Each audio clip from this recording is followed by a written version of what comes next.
हाँ भाई students, yes sir.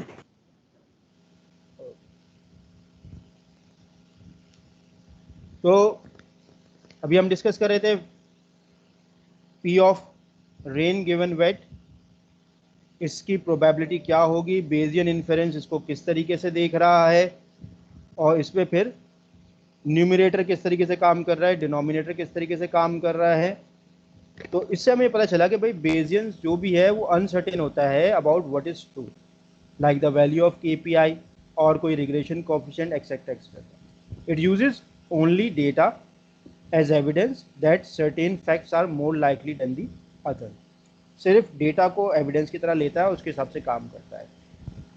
उसमें से जो भी प्रायर डिस्ट्रीब्यूशन है वो रिफ्लेक्ट करता है हमारे बिलीव्स को बिफोर सीइंग एनी डेटा, और जो भी पोस्टीरियर डिस्ट्रीब्यूशन निकला है वो रिफ्लेक्ट करता है हमारे बिलीव्स को after we have considered all the given evidences. तो इस तरीके से हम किसी भी प्रॉब्लम को मेजर करते हैं बाय यूजिंग बेजियन इन्फेरेंस। अब वो करते किस तरीके से, अभी तो हमने सिर्फ एक एग्जांपल देखी, अभी और उस एग्जांपल से हमने ये आइडेंटिफाई किया कि भाई बेजियन इन्फ्लुएंस करता क्या है। करते किस तरीके से है, that is perform by using some graphical model. If no assumption of independence is made, then an exponential number of parameters must be estimated to get a sound probabilistic inference। अब कोई assumption आपने नहीं ली तो ये problem आएगी। then there is no realistic amount of training data that is sufficient enough to estimate so many parameters। अगर बहुत सारे पैरामीटर्स हैं तो उसके लिए कोई realistic amount of training data आपके पास नहीं है कि भाई कितना लिया जाए, 100 लिया जाए, 200 लिया जाए, 1000 लिया जाए, 1 लाख लिया जाए। आपके पास कोई रियलिस्टिक अमाउंट नहीं है। लेकिन अगर कोई ब्लैंकेट एजम्पशन बना ली गई है कंडीशनल इंडिपेंडेंस की, जो कि अभी हमने कंडीशनल इंडिपेंडेंस को देखा, then efficient training and inference is possible, but such strong assumption is rarely warranted. आप एक एजम्पशन कंडीशनल बना रहे हैं तो वहाँ पे फिर आपके पास ये होगा कि आप कोई एफिशिएंट ट्रेनिंग कर सकते हैं, कोई इन्फेरेंस बना सकते हैं, ये पॉसिबिलिटी आ जाएगी। लेकिन ये एजम्पशन जो कि आपने बनाई है वो कितनी स्ट्रांग है, उसकी वारंटी रेयर ही है। वो बहुत स्ट्रांग भी हो सकती है, बहुत वीक भी हो सकती है, क्योंकि वो कंडीशनल है। वहाँ पे आपने प्रियोर और पोस्टीरियर दोनों को यूज़ करते हुए अपने बिलीफ के हिसाब से एक कंडीशनल इंडिपेंडेंस बनाई है। इसके लिए फिर क्या किया जाता है कि ग्राफिकल मॉडल्स को यूज़ किया जाता है, विच यूजेस डायरेक्टेड और undirected graphs over a set of random variables. It is to explicitly specify the variables, among them what are the dependencies, and allow for less restrictive independence. And it enables us to make assumptions with the limited number of parameters जिनको estimate करना है। ये ना हो कि आप सारे के सारे पैरामीटर्स ले रहे हैं, आपको एक लिमिटेड नंबर ऑफ पैरामीटर्स के लिए एजम्पशंस दे देता है by using some conditions in between them. और इसी मॉडल में से एक मॉडल जो कि यूज़ होता है वो है बेजियन नेटवर्क्स का। अब ये कैसा है, ये है एक directed a cyclic graph that includes और indicate a casual structure, and it is widely known as Bayesian belief network, जिसको BBN कहा जाता है। अब ये बेजियन बिलीफ नेटवर्क है क्या? It's a special type of diagram which is called a directed graph, जिसके अंदर कुछ set of probability tables associate होते हैं हर डायरेक्शन में। ग्राफ के अंदर वही चीज़ें नोड्स है और आर्क्स है। नोड्स आपको वेरिएबल्स बताएगा विच कैन बी डिस्क्रीट और कंटिन्यूस। आर्क्स आपको कैजुअल रिलेशनशिप बताएंगे बिटवीन द गिवन वेरिएबल्स। अब इसकी एक विजुअलाइजेशन देखते हैं कि भाई बेजियन बिलीफ नेटवर्क होता कैसा है। आपके पास नोड्स हैं, train strike, Martin late, Norman late, arcs हैं। अब इसके अंदर एक प्रोबेबिलिटी बनेगी कि भाई ट्रेन की स्ट्राइक हुई है, नॉर्मन के लेट होने की प्रोबेबिलिटी क्या है। अगर ट्रेन की स्ट्राइक भी हुई है, नॉर्मन भी लेट हुआ, तो दोनों ट्रू हैं तो 80% प्रोबेबिलिटी है कि भाई वो लेट हो गया। ट्रेन की स्ट्राइक नहीं हुई है लेकिन ये लेट हुआ है, उसकी 10% प्रोबेबिलिटी है। ट्रेन की स्ट्राइक हुई है लेकिन वो लेट नहीं हुआ, इसकी 20% प्रोबेबिलिटी है। ट्रेन की स्ट्राइक नहीं हुई है और वो लेट भी नहीं हुआ, इसकी 90% प्रोबेबिलिटी है। तो आपको जो है वो ट्रेन स्ट्राइक से नॉर्मल लेट की सारी कंडीशंस इसने दे दी। तो इस तरीके से कोई भी बेसियन बिलीव नेटवर्क विजुअलाइज होता है। ठीक है, ये चीज क्लियर है?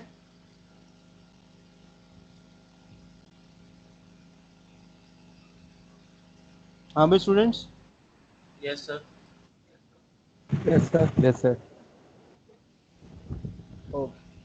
अब बेसियन बिलीव नेटवर्क के की फीचर्स क्या है?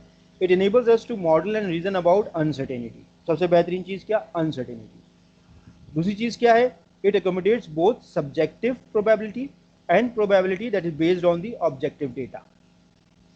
यानी आपके पास कौन सा डेटा जो कि एक पर्टिकुलर चीज को डायरेक्टली रिफ्लेक्ट कर रहा है, उसको भी ये उसकी प्रोबेबिलिटी को भी आपको एकोमोडेट करके देगा, plus some probability is subjected to something else. जैसे कि यहाँ पे नजर आ रहा है कि अगर ट्रेन की स्ट्राइक हुई है तो ये लेट हुआ है, उसकी क्या प्रोबेबिलिटी है, वो फिर सब्जेक्टिव प्रोबेबिलिटी में आ जाती है।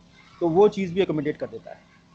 And the most important use is the revision in probability in the light of actual observations of the events. यानी आप जो है इसको यूज करते हुए क्या कर सकते हैं कि एक्चुअल ऑब्जर्वेशंस आपने बनाई, उसके बाद आप अपने प्रोबेबिलिटीज़ को रिवाइज कर सकते हैं कि भाई मेरी पहली प्रोबेबिलिटीज़ ये थी, जैसे आपने यहाँ बनाया, उसके बाद बोलते हैं कि भाई ये प्रोबेबिलिटीज़ रिवाइज हो सकती हैं कि अगर ट्रेन की स्ट्राइक हुई है, नॉर्मल के लेट होने की प्रोबेबिलिटी जो है वो 80% नहीं है बल्कि सिर्फ 60% है, क्योंकि 40% ऑफ टाइम वो किसी और एकोमोडेशन के थ्रू आ सकता है, किसी और ट्रांसपोर्टेशन को लेते हुए ऑफिस आ जाता है। तो फिर ये आप रिवाइज कर सकते हैं, but it is based on the actual observations of the events. अब इसकी एप्लीकेशंस कहाँ कहाँ हैं? अगर आप बेसियन बिलीव नेटवर्क यूज कर रहे हैं तो you can use it in medical diagnosis like pathfinder system which outperforms leading experts in diagnosis of lymph node disease. इस तरीके से Microsoft application like problem diagnosis, something like the printer problem, or recognizing user intent for the human computer interaction. Then we can use it in text categorization and spam filtering. Then it can also be used in student modeling for intelligent tutoring system. It has also been used in a space shuttle monitoring system at NASA mission where the control center is in Houston. कि control centre वहाँ पर है, उसकी पूरी monitoring हो रही है, वो बेसियन बिलीव नेटवर्क के थ्रू ही होती है। अब इसके एप्लीकेशन एरियाज कौन से? बहुत सारे। मशीन लर्निंग में यूज़ होता है, स्टैटिस्टिक्स में यूज़ होता है, कंप्यूटर विजन में यूज़ होता है, एनएलपी में यूज़ होता है, नेचुरल लैंग्वेज प्रोसेसिंग हो गया, स्पीच रिकॉग्निशन हो गया, एरर कंट्रोल कोड्स बनाने हुए उसमें यूज़ कर सकते हैं, bio informatics like medical diagnosis में यूज़ कर सकते हैं, वेदर फोरकास्टिंग में यूज़ है। जहाँ पे भी प्रोबेबिलिटी आएगी, कंडीशन आएगी, उस हर एप्लीकेशन में इसको यूज़ कर सकते हैं। ठीक है, अब उसी एग्जाम्पल को वापस लेके आगे बढ़ते हैं कि भाई ये एग्जाम्पल में एक कंडीशन तो गिवन थी, अब इसको पूरा कंप्लीट करते हैं कि भाई ट्रेन की स्ट्राइक है, ये ऑब्जेक्टिव प्रोबेबिलिटी कि ट्रेन स्ट्राइक हो रही है, ट्रू 10%, फॉल्स 90%। फिर उसके बाद इसकी सब्जेक्टिव प्रोबेबिलिटीज आ रही हैं कि भाई ट्रेन स्ट्राइक की वजह से नॉर्मल लेट हो रहा है, उसकी कंडीशनल की नोट प्रोबेबिलिटी। इस तरीके से ट्रेन स्ट्राइक की वजह से मार्टिन लेट हो रहा है, इसकी नोट कंडीशनल प्रोबेबिलिटी बनी हुई है कि भाई अगर ट्रेन की स्ट्राइक हुई है, मार्टिन लेट हुआ है, दोनों ट्रू है तो 60% ऑफ टाइम। ट्रेन की स्ट्राइक हुई, मार्टिन लेट नहीं हुआ, 40% ऑफ टाइम। ट्रेन स्ट्राइक हुई है, ट्रेन स्ट्राइक नहीं हुई है, मार्टिन लेट हुआ है, it's 50% of time. Train strike नहीं हुई है लेकिन मार्टिन लेट भी नहीं हुआ है, इट्स 50% ऑफ टाइम। तो ये हमें पूरी कंडीशनल प्रोबेबिलिटी अब पूरी दे दी गई। बेसियन बिलीव नेटवर्क में हम इसी तरीके से पूरा एक नेटवर्क बनाते हैं। जब हम ये नेटवर्क बना चुके होते हैं तो फिर हम क्या करते हैं, हम डिफरेंट एविडेंसेस को इंटर करते हैं और प्रोपोगेट करते हैं। Having inter all these probabilities, we can now use the Bayesian probability to do various types of analysis for the given problem.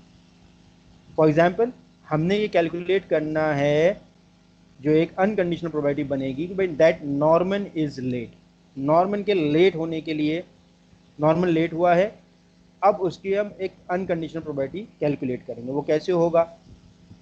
P normal late की हर तरीके की प्रोबेबिलिटीज को हम इसमें लिखेंगे। पहला क्या होगा? P normal late given that there is a train strike which is going to be multiplied by P train strike plus P normal late given that there is no train strike multiplied by P no train strike। और ये कहलाती है marginal probability, जिसकी equation है P of A is equal to summation P of A comma BI, where A is the given condition, जो भी normal late है, जो भी कंडीशन है, और BI all the possible evidences that are making this condition to happen। तो P of normal late given train strike अगर हम यहाँ पे देखें कि ट्रेन स्ट्राइक हुई है, नॉर्मल लेट हुआ है, उसकी 80% है, तो ये 0.8 यहाँ पर आ गया। उसके बाद P of train strike, P of train strike कितना है? 0.1, तो ये मल्टीप्लाई बाय 0.1 आ गया। ठीक है, तो इन दोनों को आपस में मल्टीप्लाई करेंगे तो ये कितना हो जाएगा? 0.08।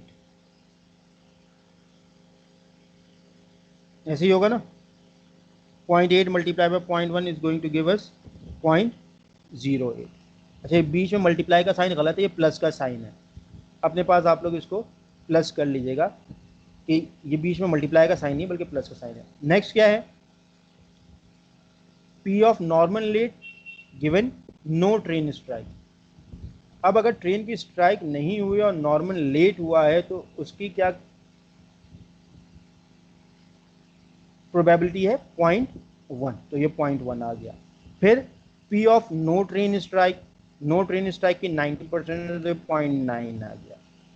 तो इसके बाद जो टोटल प्रोबेबिलिटी निकली वो निकली 17%, यानी 0.17, यानी नॉर्मन के लेट होने की जो प्रोबेबिलिटी है वो 17% है।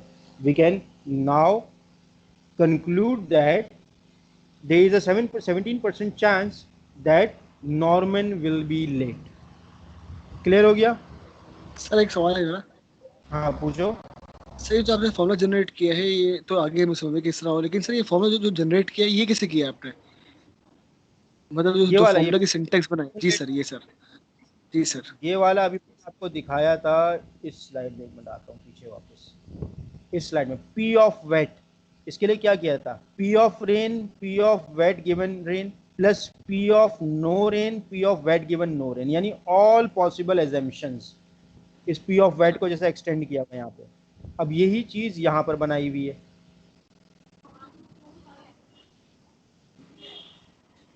P ऑफ नॉर्मल लेट किस वजह से हो रहा है? ट्रेन स्ट्राइक की वजह से हो रहा है, तो वही चीज है P of train strike multiply by P of Norman late given train strike plus P of no train strike multiply by P of Norman late given no train strike. तो ये बिल्कुल वही चीज है जो P ऑफ वेट के लिए नीचे पूरी लिखी हुई थी, डिनोमिनेटर पूरा का पूरा। ठीक है सर, थैंक यू। क्लियर है? जी सर, थैंक यू। अब इसमें आगे चलते हैं। अभी हमने एग्जाम्पल के थ्रू देखा कि भाई किस तरीके से हो रहा है। अब यही P ऑफ मार्टिन लेट के लिए आप खुद से भी कैलकुलेट करके निकाल सकते हैं कि 17% आ रहा है नॉर्मन का, तो मार्टिन का कितना आएगा वो आप खुद करके देख सकते हैं। तो the most important use of this Bayesian belief network is in revising the probabilities in the light of actual observation, जो हमने अभी पहले डिस्कस किया था। Now suppose that we know that there is a train strike. In this case, we can enter the evidence that train strike is equal to true।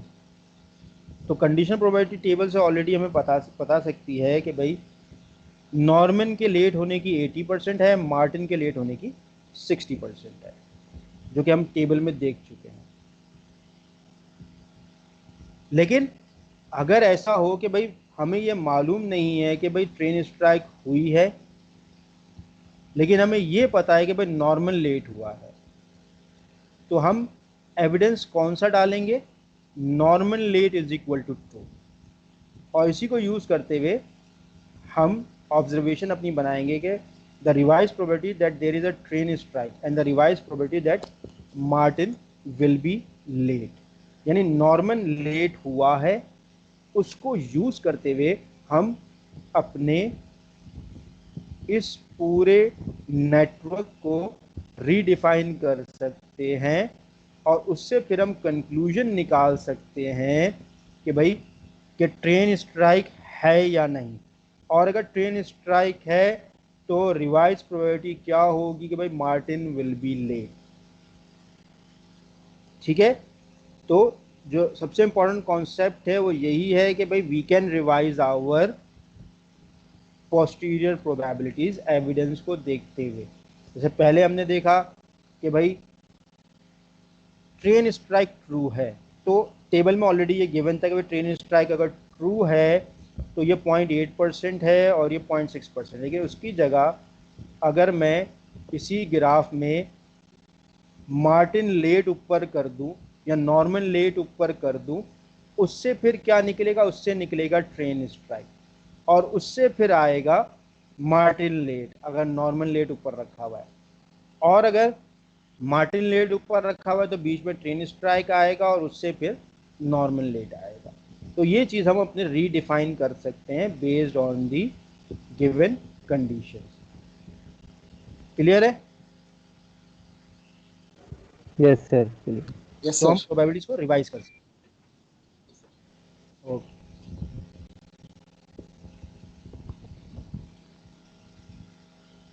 अब हम condition निकालते हैं भाई P of train strike given Norman late. ये कैसे निकलेगा? ये निकलेगा बेस थ्योरम को यूज करते हुए, यानी ट्रेन स्ट्राइक नॉर्मल लेट है तो उसको P of Norman late given train strike multiply by P of train strike divide by P of Norman late. उसी डायग्राम को रेफर करें तो अगर नॉर्मल लेट हुआ है ट्रेन स्ट्राइक की वजह से तो उसकी प्रोबेबिलिटी 80% थी, ट्रेन स्ट्राइक के होने की प्रोबेबिलिटी 10% थी जो कि डायग्राम में गिवन थी, तो ये 0.8 हो गया, 1.1 हो गया। और नॉर्मन के लेट होने की प्रोबेबिलिटी कितनी थी वो हम निकाल चुके हैं, वो कितनी आई 0.17, जो भी हमने पहले निकाली थी। तो इसका मतलब ये हुआ कि अगर ट्रेन स्ट्राइक हुई है तो नॉर्मन के लेट होने के चांसेस 47% हैं। उसी तरीके से मार्टिन के लेट होने के चांसेस क्या है कि भाई P of Martin late given train strike multiply by P of train strike plus P of Martin late given no train strike multiply by P of no train strike. यानी वो चीज़ जो मैं अभी आपको बोल रहा था खुद कैलकुलेट करके देख सकते हैं, ये वही चीज़ हुई भी है कि भाई अगर मार्टिन लेट हुआ है ट्रेन स्ट्राइक की वजह से तो उसके 60% चांसेस हैं। फिर उसके बाद ट्रेन स्ट्राइक 47% अभी हमने निकाला 0.47। उसके बाद फिर P of Martin late given no train strike कितना है, वो 0.5 था। और उसी तरीके से अभी हमने निकाला अगर 0.47 ट्रेन स्ट्राइक का है तो 0.53 नो ट्रेन स्ट्राइक का होगा, तो इसको जब मल्टीप्लाई करेंगे तो ये 0.55 आ जाएगा। तो ये वही चीज़ है जो भाई मैं आपको बता रहा था कि भाई given we got some evidence, और जब हमने कोई एविडेंस ले लिया तो उस एविडेंस को यूज़ करते हुए अपनी प्रोबेबिलिटीज़ को फिर रीडिफाइन कर सकते हैं। इसमें क्या है कि भाई नॉर्मल लेट हुआ है तो ट्रेन स्ट्राइक होने की प्रोबेबिलिटी 0.47 है, यानी अगर आपने अपने डायग्राम को रीडिफाइन कर लिया, नॉर्मल लेट ऊपर कर दिया तो ट्रेन स्ट्राइक नीचे आएगा, उसमें ट्रू में 0.47 आ जाएगा, फॉल्स में 0.453 आ जाएगा। क्लियर है भाई? यस सर बिल्कुल। यस, ठीक है। तो when we enter evidence and use it to update the probabilities, this way is called propagation. So entering evidences and propagating, this is what we do in belief networks. यही आपका classifier भी कर रहा होता है। उसके पीछे अगर पैक लर्नेबिलिटी लगा हुआ है, बेजियन इन्फ्रेंस लगा हुआ है, तो वो क्या करेगा, वो कुछ नॉलेज, कुछ इंफॉर्मेशन, कुछ एविडेंसेस से अपनी प्रायर प्रोबेबिलिटीज़ को अपडेट करके एक प्रोपेगेटेड प्रोबेबिलिटी बना लेगा। जैसे पहले क्या थी 0.1 और 0.9, अब क्या बन गई 0.47 और 0.53। तो this is how we update a classifier. यानी अगर बोला जाए कि भाई एक क्लासिफायर आपने डिज़ाइन किया, उसकी शुरू में जो है वो 10% प्रोबेबिलिटी थी कि वो आपको करेक्ट क्लासिफाई करके देगा। आपने कुछ काम कर लिया, कुछ उसको ट्रेन कर दिया, उसके बाद क्या हुआ, उसकी 47 बन गई कि 47% वो आपको अब क्लासिफाई करेक्ट करके देगा। फिर उसके बाद आपने कुछ और उसमें प्रोबेबिलिटीज़ दी, कुछ और उसको एविडेंसेस दिए, कुछ और उसको ट्रेनिंग करवाई, तो हो सकता है 47 से 77% हो जाए। So this is how this probability approximation and correctness works. Clear है? Yes, sir.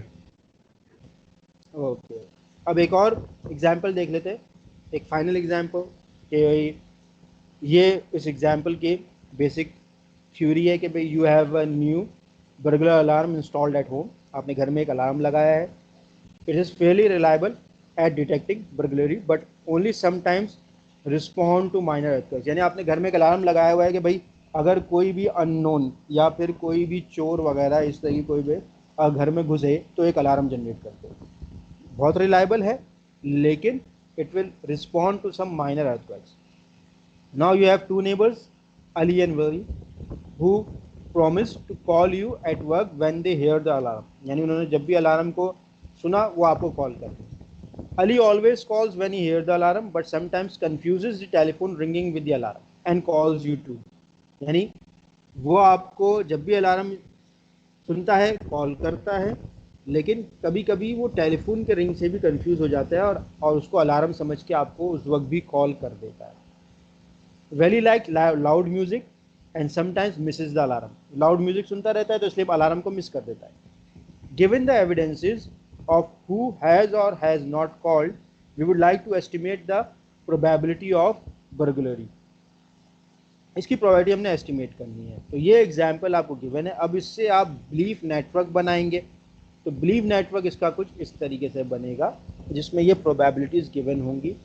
तो भाई we have an alarm installed at home. It triggers due to two things. Either it's a burglar alarm or an earthquake alarm. P of burglar being true is 0.001 and it being false is 0.999. Again, earthquake, P of earthquake being true is 0.002 and P of earthquake being false is 0.998. अब alarm दोनों अगर true हैं तो 95% chance है कि alarm ring होगा, या सिर्फ 5% चांस है कि अलार्म दोनों के ट्रू होने से रिंग ना हो. उसी तरीके से अगर सिर्फ बर्गलरी ट्रू है और अर्थक्वेक फॉल्स है तो इससे 94% चांसेस है कि अलार्म बजेगा, 6% चांसेस है कि अलार्म नहीं बजेगा. सिमिलरली अगर बर्गलरी फॉल्स है और अर्थक्वेक ट्रू है तो 29% चांस है कि अलार्म बज जाएगा, 71% चांसेस है कि अलार्म नहीं बजेगा. और अगर दोनों फॉल्स हैं तो there is 0.001 probability that alarm is going to ring and 0.999 probability that alarm is not going to ring. अब इस अलार्म से दो चीजें हैं, allies calls and Valli's call. अब अलार्म बजा है, अलार्म इज ट्रू, अली ने आपको कॉल की, उसकी प्रोबेबिलिटी क्या है 90%. यानी 90% ऑफ टाइम अलार्म पे वो कॉल करेगा, 10% ऑफ टाइम वो नो अलार्म पे कॉल कर सकता है.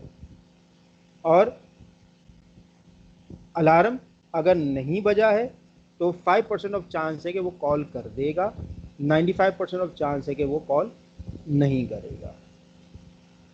इस तरीके से अलार्म ट्रू फॉल्स है तो वेली के चांसेस क्या है कि अगर 70% चांसेस हैं कि वो अलार्म के बजने पे आपको कॉल कर देगा, 30% चांसेस है कि अलार्म के बजने पे आपको कॉल नहीं करेगा. तो इस तरीके से 0.01 यानी 1% चांस है कि वो आपको कॉल कर देगा अलार्म के ना बजने पे, और 99% चांस है कि वो आपको कॉल नहीं करेगा अगर अलार्म नहीं बजा है. तो ये पूरा ये क्वेश्चन है, ये उसका बिलीफ नेटवर्क है. तो दोनों को अगर देखा जाए तो दोनों मिलके आपका क्वेश्चन फॉर्म कर रहे हैं.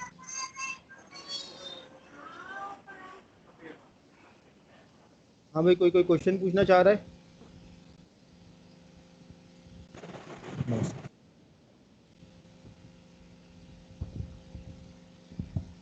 ठीक है. अब इसमें आपने नेटवर्क को यूज करते हुए ये बताना है कि भाई what is the probability that the alarm has sounded but neither it's a burglar alarm nor an earthquake has occurred and both of them Ali and Wally has called you. अब इसके अंदर जो आपको कहा जा रहा है वो कहा जा रहा है कि आपने ऐसी प्रोबेबिलिटी निकालनी है कि आपको अली ने भी कॉल की, वेली ने भी कॉल की, अलार्म भी बजा, ना बर्गलर है ना अर्थक्वेक है. अच्छा, इस तरह का जब नेटवर्क गिवन होता है हाँ भाई, वीडियो आ रही है। सर नहीं आपकी वो वीडियो नहीं आ रही है। हाँ, स्क्रीन शेयर हो रही है सबके साथ। Yes sir. ठीक है, तो ये जो आपका नेटवर्क है, इसको जब आप प्रोबेबिलिटी के स्पेक्ट से बनाना शुरू करते हैं तो इसको बॉटम अप अप्रोच के थ्रू बनाया जाता है। यानी आप नीचे से देखेंगे, यहाँ पे कौन कौन सी चीज़ है, अलीस कॉल, वेलीज कॉल, तो ये लिखा हुआ है पी ऑफ ब्रैकेट के अंदर अलीस कॉल, वेलीज कॉल। उसके बाद उसके ऊपर क्या है, अलार्म, तो कॉमा अलार्म। उसके ऊपर क्या है, बर्गलरी और अर्थक्वेक, तो बी और ई। ये सारी चीज़ें इस तरीके से मैप होंगी। ठीक है, तो इसका मतलब ये होगा you need to find the probability where you have A C comma V C comma A comma not B comma not E. अब इसके अंदर जो ये एंड की दोनों चीज़ें हैं वो सबसे ऊपर हैं, तो सबसे ऊपर वाली चीज़ जो है वो क्या है, इट्स इंडिपेंडेंट। इस पे बाकी चीज़ें डिपेंड कर रही हैं, ये दोनों इंडिपेंडेंट है। तो इसीलिए इसको यहाँ पे देखें, P of not B P of not E लिखा गया, क्योंकि ये इंडिपेंडेंट है, इस पर कोई चीज़ डिपेंड नहीं कर रही। उसके बाद इससे आगे आएंगे तो पी ऑफ अलार्म। अब जब अलार्म की बात की जाएगी तो अलार्म किस किस पे डिपेंडेंट है, बर्गलर पे भी, अर्थक्वेक पे भी। वो इसके टेबल से शो हो रहा है, तो वो फिर बनेगा P of alarm given not B comma not E. यहाँ पे कुछ भी हो सकता था, बी कॉमा ई भी आ सकता था, नॉट बी कॉमा नॉट ई भी आ सकता था, नॉट बी कॉमा ई भी आ सकता था। अभी जो चीज़ ली गई है वो ली गई है not B comma not E, तो वही चीज़ लिखी हुई है, P of alarm given not B comma not. उससे आगे आएंगे तो वेलीज कॉल है और अलीज कॉल है। अब ये वेलीज कॉल के लिए क्या है कि वो उसी वक्त कॉल करेगा जब अलार्म बजेगा, तो P of valleys call given A. उसी तरीके से अलीज कॉल भी उसी पे डिपेंडेंट है कि जब अलार्म बजेगा वो कॉल करेगा, तो P of alleys call given A. ये समझ में आ गया ये इक्वेशन पूरी फॉर्म कैसे हुई है इस प्रोबेबिलिटी के लिए।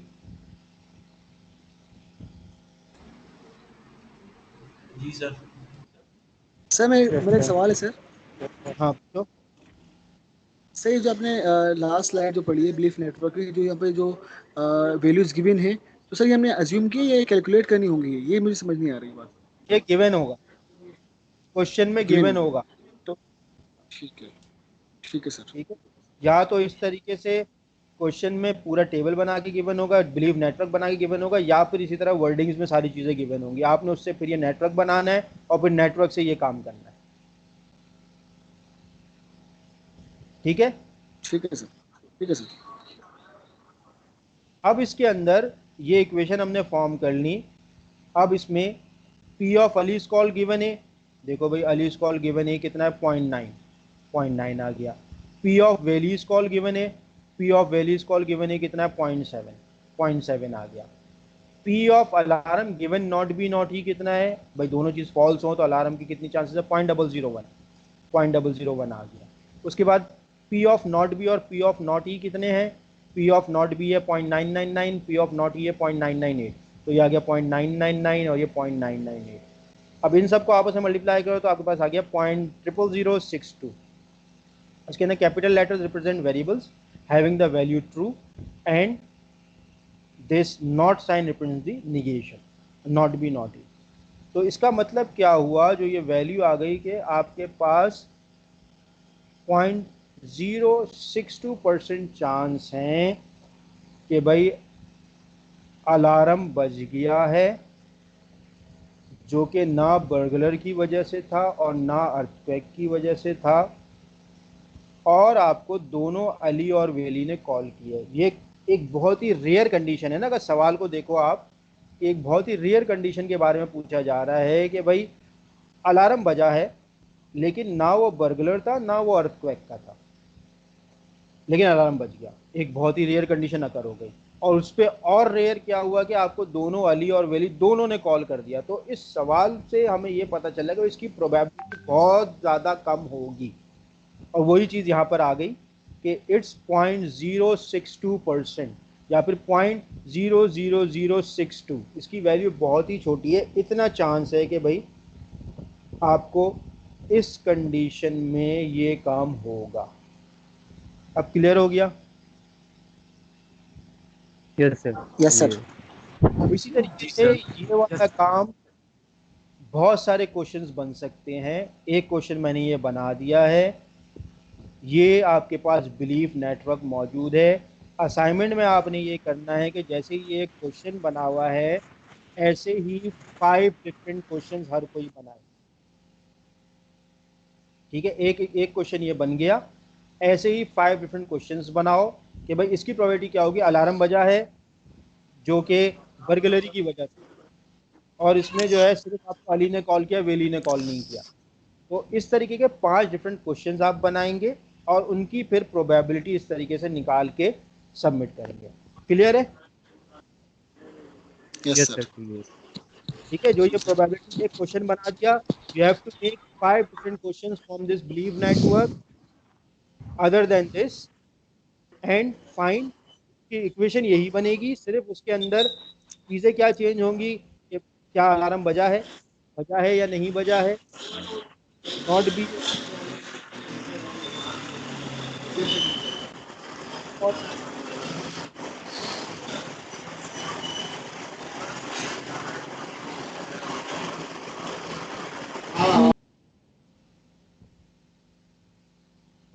क्लियर है? Yes sir. Okay. Sir last में आपकी आवाज ड्रॉप हो गई थी। कहाँ पे? यहीं पे इसी स्लाइड पे।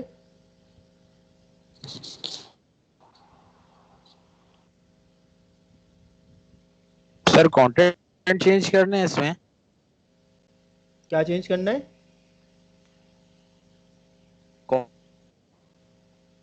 अच्छा, मैंने असाइनमेंट में ये बताया है कि जो ये क्वेश्चन गिवन है, ये सारी वैल्यूज वही रहेंगी। आपने सिर्फ इस तरीके के 5 और सवालात बनाने हैं इसी से मिलते जुलते, ये वाले नहीं होंगे, इसके अलावा कोई और 5, और उन 5 सवालात को इसी तरीके से सॉल्व करके हर कंडीशन में प्रोबेबिलिटी बतानी है कि भाई अगर ये वाली कंडीशन होगी तो क्या प्रोबेबिलिटी होगी, ये वाली कंडीशन होगी तो क्या प्रोबेबिलिटी होगी, ये वाली कंडीशन होगी तो क्या प्रोबेबिलिटी होगी। इस तरीके से आपने असाइनमेंट करना है। अब क्लियर है हनीफ? जी सर। ठीक है, तो इस तरीके से ये सर असाइनमेंट आप, हाँ सर मैं पूछ रहा था ये क्वेश्चन सेम रहेगा, सिर्फ वैल्यूज चेंज करनी है या वैल्यूज चेंज करनी है, ये क्वेश्चन जो है डिफरेंट होना चाहिए। वैल्यूज यही रहेंगी, क्वेश्चन डिफरेंट होंगे। जैसे एक क्वेश्चन ये दे दिया है मैंने, अब आप वैल्यूज यही यूज करेंगे और इसी नेटवर्क के 5 और अलग सवालात बनाएंगे। जैसे एक सवाल हो सकता है, what is the probability that the alarm has sounded because of burglary not the earthquake and someone has called, either one has called और बोथ हैव कॉल्ड। तो इस तरीके से आपने अलग अलग सवालात बनाने हैं, 5 डिफरेंट क्वेश्चंस। ठीक है, क्लियर है? Yes sir. हाँ भाई, एनी अदर क्वेश्चंस?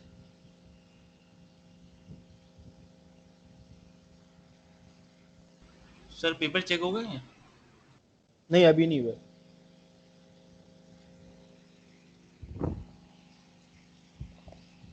हाँ भाई, किसी का कोई और क्वेश्चन है?